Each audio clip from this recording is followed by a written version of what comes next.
If you haven't had an opportunity to watch The Walking Dead Season 6, Episode 3, thank you. Stop listening now, major spoilers, here we go.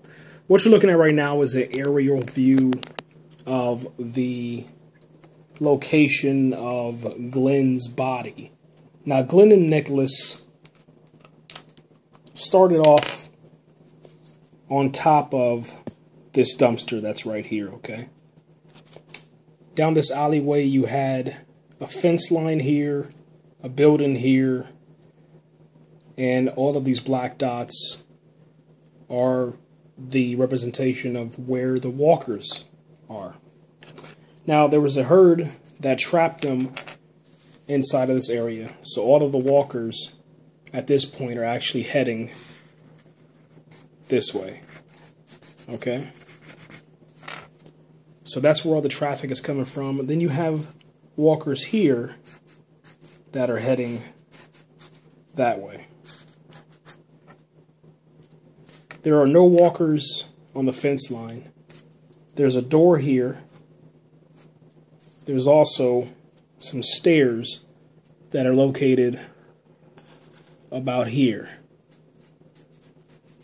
And those stairs are heading up towards the roof, but unfortunately, there are some obstacles that are blocking the steps and also the herd.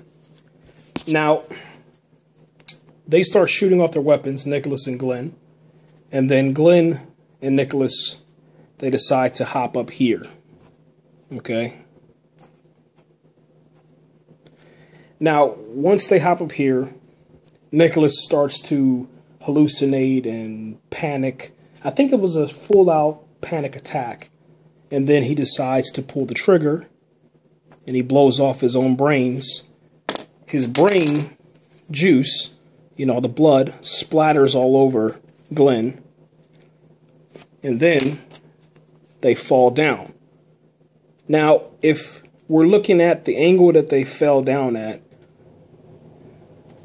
it's right about here. Now, if the walkers were strong enough, they would have caught Glenn and Nicholas and began to eat them right there in the mosh pit from the top. But they allowed them to fall on the ground, and that's when we saw the blood from Glenn. So Glenn is laying here, okay? Let me make sure that you guys can actually see this as I'm drawing it. Glenn is there. Nicholas actually falls hunched over like this. Alright? So the blood that you're actually seeing that is starting to spray out on Glenn's face, it doesn't really cover his face, just a little bit, but most of it's in his chest. You're seeing intestines, and the reason why you're seeing that is because of the way that Nicholas fell. Alright? If he would have fell any other way, it would have been a different story. But that's the way he fell. And as you can see, right there,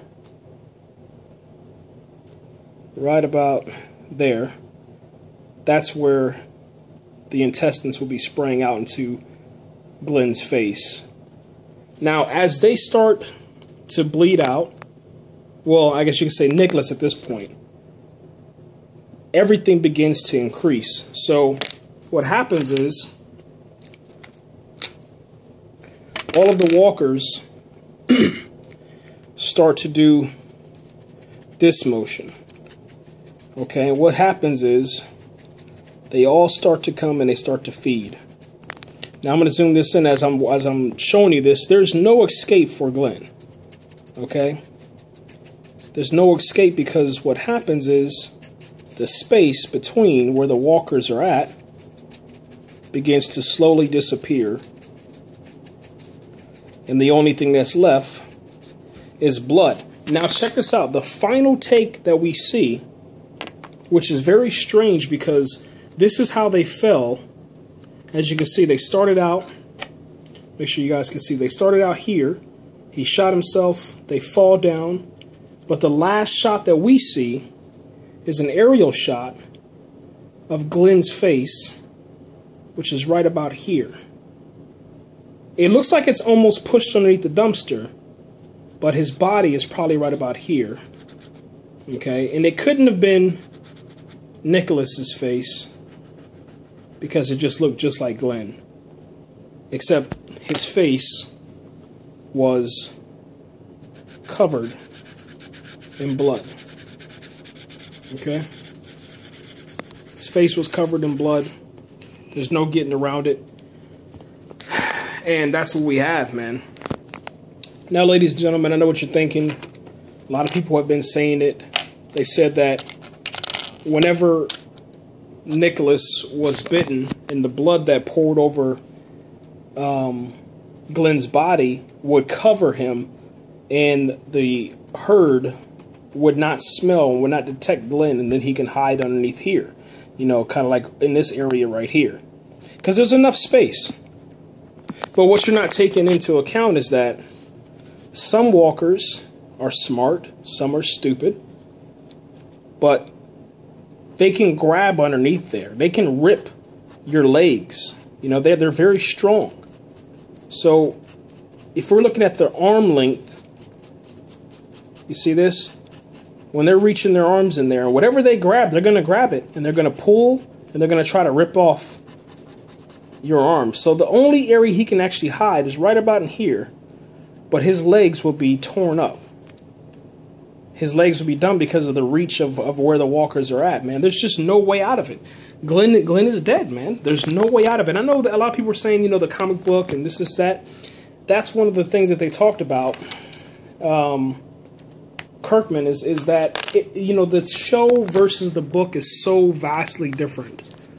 You know, they're two different entities, and things that happen inside of the book might not happen on television and vice versa. Characters that survive on the television show, they might not survive, you know, in the book. And that's just how it works, man. For instance, Negan, he's probably never going to show up on the show because of how bad he is, and they just can't put that on television. So there's certain things that are happening, man, but I'm going with this right here, man. This is my theory, and I believe that that Glenn is dead, man. And Maggie will have to, you know, start her mourning process and begin to just try to take all this in, man, because what does she have to live for? You know? So I'm putting her on the list right now. Is she's probably not going to survive it. She'll probably kill herself once she finds his body or whatever she's going to do. You know Maggie, she's going to try to go and find him. She's going to go look for him. There's going to be no stopping her, and she'll find his guts or blood, or she might even find him as a walker just sliding across the floor. And she actually might let, you know, Glenn rip her apart. And we'll see what happens, man. Anyway, guys, that's my thought. I'm out of here.